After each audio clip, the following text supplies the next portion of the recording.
हे what's up guys, welcome back once again. दोस्तों, आज की कहानी जो एक्सप्लेन करने जा रहे हैं वो कुछ हट कर है। होपफुली कि आपको पसंद आएगी। तो चलिए शुरू करते हैं। हमें एक जगह के बारे में बताया जाता है। वहाँ एक कैंप भी लगा हुआ है, बाहर एक कार भी खड़ी है, पर आसपास किसी इंसान का कोई नामो निशान नहीं है। वेल, यहाँ से अब सीन शिफ्ट होता है और हम पहुंचते हैं अपनी स्टोरी के मेन लीड पर, जो कि है कार्ल और एलेक्सा। और वो साथ में नए साल की पार्टी एक पीसफुल जगह पर सेलिब्रेट करने के लिए जा रहे हैं। और ये आइडिया एलेक्सा का है। उसने एक जगह भी ढूंढ ली है। खैर, वहां जाने से पहले वो कुछ सामानों को खरीदने के लिए एक स्टोर पर रुकते हैं, जहां पर ट्रक में बंधा एक डॉग एलेक्सा पर भौंकना शुरू कर देता है, जिससे वो बहुत ज्यादा डर जाती है। लेकिन कार्ल उसे वहां से हटा देता है। कुछ देर बाद वो मैप में देखता है उस जगह को, तो उसे कुछ समझ नहीं आता कि असल में उन्हें जाना कहाँ है, वहां तक पहुंचे कैसे, क्योंकि ये जगह बहुत ही कर्वी है। हर दो मोड़ के बाद एक टर्न आ जाता है। तभी उसके सामने उस ट्रक का ओनर जर्मन आते हुए दिखता है, जिससे वो एक फ्रेंडली तरीके से उस जगह के रास्ते के बारे में बताता है। तो वो उन्हें एडवाइस देता है कि वो वहां ना जाकर एक स्टोन पीकर नाम की जगह पर जाए, जो कि आजकल ट्रेंडिंग में है। वहां उन्हें अच्छा लगेगा और वो पास में भी है। कार्ल को सही लगता है, इसीलिए वो उसे थैंक यू कहकर उस जगह के लिए निकल जाता है। पर कुछ देर बाद कार्ल नोटिस करता है कि जर्मन उनका पीछा कर रहा है, जो कि उसे कुछ ठीक नहीं लगता। और इसी चक्कर में उसका ध्यान भी भटक जाता है। उसका एक्सीडेंट होते होते बचता है, पर तब वो नोटिस करता है कि जर्मन तो आगे निकल गया, वो रुका नहीं, यानी कि वो फालतू में ही उस पर शक कर रहा था। खैर, वो दोनों ही उस कैंपिंग साइट पर पहुंच जाते हैं, जो सेम उसी तरह की थी जो हमने कहानी की शुरुआत में देखी थी। बाहर खड़ी कार को देखकर वो दोनों सोच में पड़ जाते हैं, क्योंकि ऐसा लग रहा था कि वो बहुत टाइम से यहाँ पर खड़ी है। पर वो ज्यादा सोचते नहीं है और आगे बढ़ जाते हैं। उस जगह को देखकर एलेक्सा बहुत खुश होती है, क्योंकि वो उसे पसंद आई थी। वहां उन्हें एक और कैंप लगा हुआ दिखाई देता है। कार्ल को लगता है कि शायद बाहर जिनकी कार खड़ी हुई है ये उन्हीं का होगा, और अभी कहीं बाहर वो गए होंगे। इसीलिए वो अपना बॉनफायर की लकड़ियां ढूंढने के लिए चला जाता है, जहां उसे एक छोटे बच्चे की कैप मिलती है, जिसे वो देखकर वहीं छोड़ देता है और लकड़ियां लेकर वापस आ जाता है। देन वो लोग कैंप लगाते हैं। उधर हम जर्मन और उसके भाई शेडी को देखते हैं, जो कि एक लड़की को बहुत बुरी तरह से घूर रहे थे। लेकिन फिर जर्मन शेडी को मना करता है। वो दोनों एक बार में जाते हैं नए साल को सेलिब्रेट करने के लिए। वहां पर वो दो लड़कियों से बात करते हैं, जिस बीच शेडी एक लड़की की फोटो खींचता है, फिर से जो बात उसे पसंद नहीं आती। इसीलिए वो उसके फोन को ही तोड़ देता और कहता है ऐसी गलती दोबारा मत करना, क्योंकि मैं इसी की वजह से सालों तक जेल में रहा। देन वो दोनों वहां से बाहर आ जाते हैं और डांस करना शुरू कर देते। देखते ही देखते नया साल भी आ जाता है। उधर देर रात कार्ल को पास वाले टेंट से कुछ आवाजें आती है। जब वो चेक करने जाता है तो देखता है कि वहां पर कुछ सूअर उन लोगों के रखे हुए खाने को खा रहे, जो बहुत ही अजीब था, क्योंकि अभी तक तो उन्हें वापस लौट आ जाना चाहिए था। आखिर वो कहाँ चले गए। देन वो अपनी कार के पास आता है कुछ सामान लेने के लिए, तो नोटिस करता है कि उसका टायर पंचर है। लेकिन इतनी रात हो गई तो वो कुछ कर भी नहीं सकता, और इसीलिए वो वापस आकर सो जाती है। सुबह होने पर एलेक्सा नोटिस करती है कि अभी भी वो लोग नहीं आए, जो बात उसे बहुत ज्यादा अजीब लगती है, क्योंकि आज उन्हें यहाँ से निकलना था। इसीलिए वो अपना सामान पैक करना शुरू करती है। उधर कार्ल टायर को ठीक करने की कोशिश करता है। जब एलेक्सा कार की तरफ आ रही थी तो हम उसके पीछे 1-2 साल की बच्ची को भागते हुए देखते हैं, जो उसी के करीब आने की कोशिश कर रही थी। लेकिन एलेक्सा उसको देख नहीं पाती और वो बच्ची भागते भागते वहीं गिर जाती है।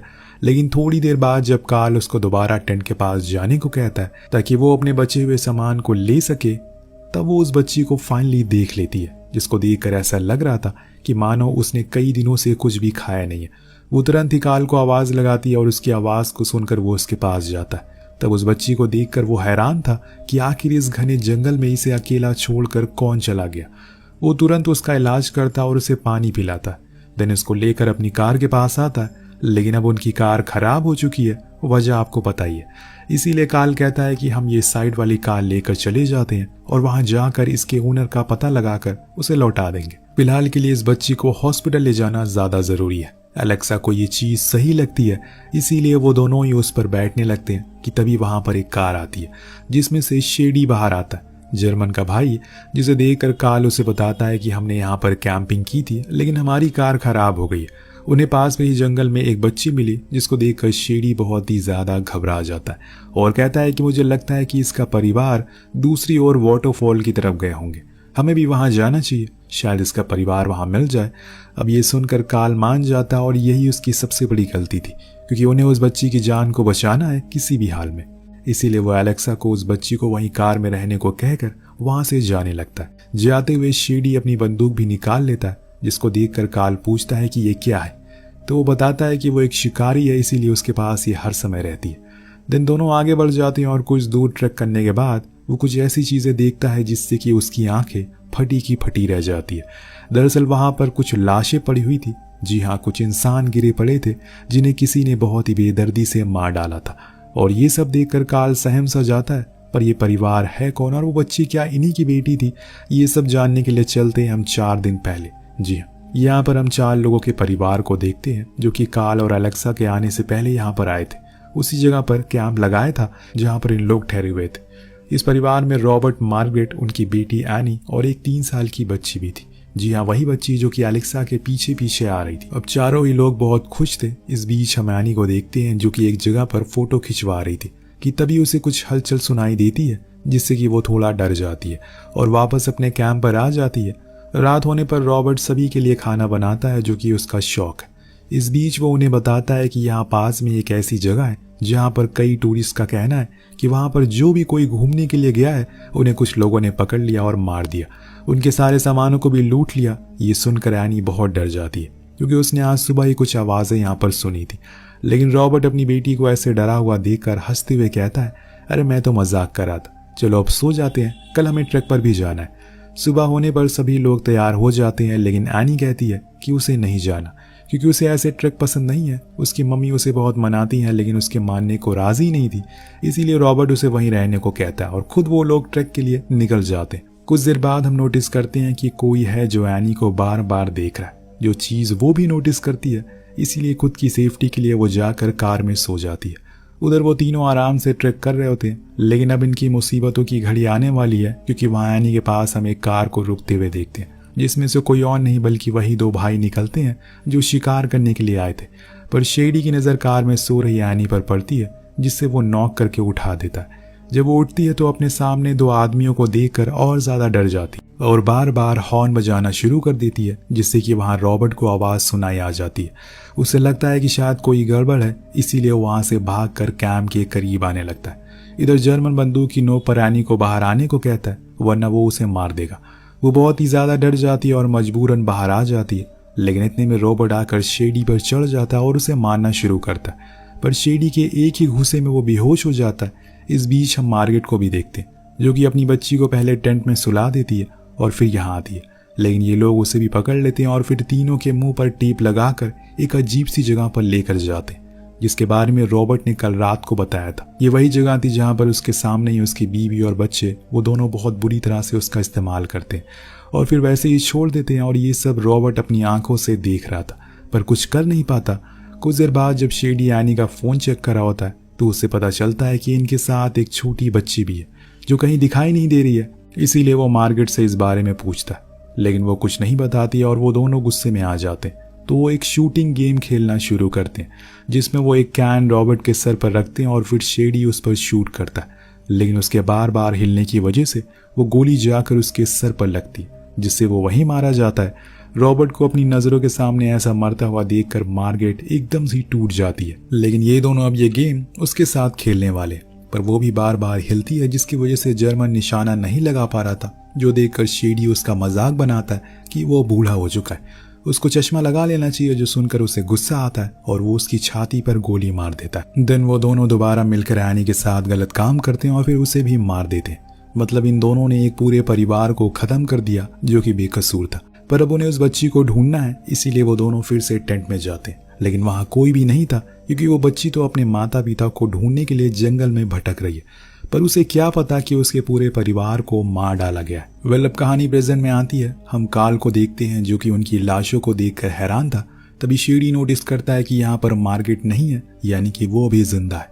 इसीलिए वो उसे ढूंढने लगता है। कुछ ही दूरी पर उसे वो दिख जाती है, जिसके बाद वो उसे पूरी तरह से खत्म कर देता है, जो देखकर कार्ल भी समझ जाता है कि इसी ने इस पूरे परिवार को मारा है। इसीलिए वो उसे कहता है कि अब तुम हमें भी मार डालोगे। तो शेडी कहता है कि हाँ बिल्कुल, लेकिन इतनी आसानी से नहीं। पहले हम लोग तुम्हारी गर्लफ्रेंड के साथ मजे करेंगे, उसके बाद तुम दोनों को तड़पाएंगे और फिर मार कर ऐसे ही यहीं पर छोड़ देंगे। ये सुनकर कार्ल को गुस्सा आ जाता है, तो उसे धक्का देकर वहां से भागने लगता है। इस चक्कर में शायद एक गोली भी चल जाती है और इसीलिए वहां कार में बैठी एलेक्सा को कुछ अजीब सा लगता है इस बीच उसके पास जर्मन गुस्से में आता है क्योंकि उसे पता है कि शेडी कुछ बहुत गलत करने वाला है, जिससे वो फिर से कहीं जेल में ना चला जाए। इसीलिए वो एलेक्सा को बाहर आने को कहता है, लेकिन वो नहीं आती। तो वो उसके कार के मिरर को तोड़ देता है, पर एलेक्सा मार्गरेट की तरह नहीं है, वो बहुत ही चालाक थी। इसीलिए वो एक चाकू उसके हाथ पर वार करके वहां से भाग जाती है। पर जर्मन भी कम चालाक नहीं था, वो अपने कुत्ते को उसके पीछे छोड़ देता और खुद भी बंदूक लेकर जंगल में घुस जाता।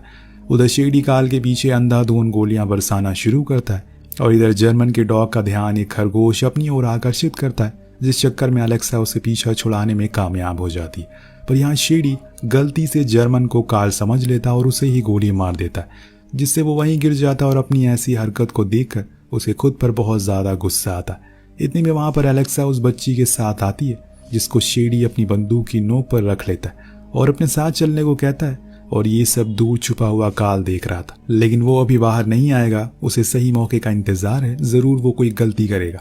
अब जर्मन अपने भाई से कहता है कि उसे वो मार दे क्योंकि वो बहुत ज्यादा दर्द में है, लेकिन वो ऐसा नहीं कर पाता। पर जर्मन के बार बार कहने पर वो उसे आसान मौत दे देता है और वो ऐसी ही मौत डिजर्व करता है।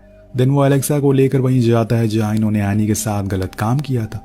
वहां जाकर वो उसे बांध देता है और फिर न जाने उसके मन में क्या आता है, उसके इरादे बदल जाते हैं। वो एलेक्सा को लेकर अपने साथ कार में कहीं जाने लगता है, जिसको ले जाते हुए काल भी देख लेता। इसीलिए वो जर्मन की लाश के पास आता और उसकी कार की चाबियों को लेकर उसके पीछे पीछे जाने लगता। लेकिन इस बीच वो बच्ची भी वहीं रह जाती है जंगल में। उधर काल कार को लेकर पास वाले रेंजर के पास जाता और उन्हें सब कुछ बता देता है। इधर एलेक्सा शेडी के साथ हाथापाई करना शुरू करती है, जिस चक्कर में उनका बैलेंस बिगड़ जाता है और कार जाकर पेड़ से टकरा जाती है। वह जब कुछ देर बाद एलेक्सा की आंख खुलती है तो वो देखती है कि उसके हाथ स्टीयरिंग से बंधे हुए हैं और शेडी वहां से गायब है। तभी वो दूर से कुछ कार को अपने करीब आते हुए देखता है। वो रेंजर थे जिनका ध्यान अपनी ओर करने के लिए वो कार की लाइट को ऑन कर देती है, जिससे कि उन्हें पता चल जाए। काल फौरन कार से उतरने लगता है, लेकिन रेंजर उसे रोकते हैं और खुद आगे जाते हैं। पर तभी उन पर अंधाधुंध गोलियां चलना शुरू हो जाती है, जिसमें सभी मारे जाते हैं। ये काम शेडी का था, जिसे पता था कि वो आ रहे हैं, इसीलिए वो सभी के मर जाने के बाद बाहर आता है और एलेक्सा को लेकर रेंजर की कार में बैठ जाता है। इस बीच हम देखते हैं कि काल को भी एक गोली लगी है, जिससे वो बहुत ज्यादा तकलीफ में है। शायद एलेक्सा को कार चलाने को देता है और खुद पैसेंजर सीट पर बैठा है, क्योंकि वो दोनों को बंदूक की नोक पर रखना चाहता है। इस बीच एलेक्सा काल से उस बच्ची के बारे में पूछती है, तो वो बताती जल्दी के मारे वो उसे अपने साथ लाना भूल गया, जो सुनकर एलेक्सा को बहुत बुरा लगता है, क्योंकि इन सब में उस बच्ची का क्या कसूर था। लेकिन दोस्तों यहाँ बहुत देर बाद हल्का सा उस बच्ची को देख पाते हैं, जिसके पास जर्मन का डॉग था और उसकी हिफाजत कर रहा था। यानी कि आज के समय में इंसान नहीं जानवर ज्यादा भरोसेमंद है। इधर एलेक्सा कार की स्पीड को और तेज कर देती है, जिससे वो कुछ ही देर बाद उसका एक्सीडेंट हो जाता है और वो पलटी खाते खाते एक पत्थर से जा टकराती है, जिसमें काल बेहोश हो जाता है। लेकिन शेडी अभी जिंदा था, इसीलिए वो फिर से एलेक्सा के साथ जबरदस्ती करने लगता है। पर तभी वो एक चाकू से उसके पेट पर हमला कर देती, जो कार में बैठते समय काल ने उसे दिया था। वो उसे उसके ऊपर बहुत वार करती है और तब तक भी उसका मन नहीं भरता, तो उसके सर पर एक बड़े से पत्थर से हमला करती है और तब तक उसे मारती रहती है जब तक उसके सर का कीमा ना बन जाए। खैर, इसके बाद हम दोनों को हॉस्पिटल में देखते हैं, यानी कि उन्हें बचा लिया गया। लेकिन वो 2 साल की बच्ची अभी भी जंगल में ही है। उसके साथ जर्मन का डॉग है, जो उसे सेफ रखे हुए। जब तक कोई भी मदद नहीं आएगी वो उसके साथ ही रहेगा। इसीलिए कहते हैं कि जानवरों पर हमेशा भरोसा रखना चाहिए, क्योंकि अब इंसान जानवर बन चुके हैं। वेल, आपको ये कहानी कैसी लगी नीचे कमेंट करके जरूर बताएगा। मिलते हैं अगली वीडियो में। Thank you so much watching. Piece.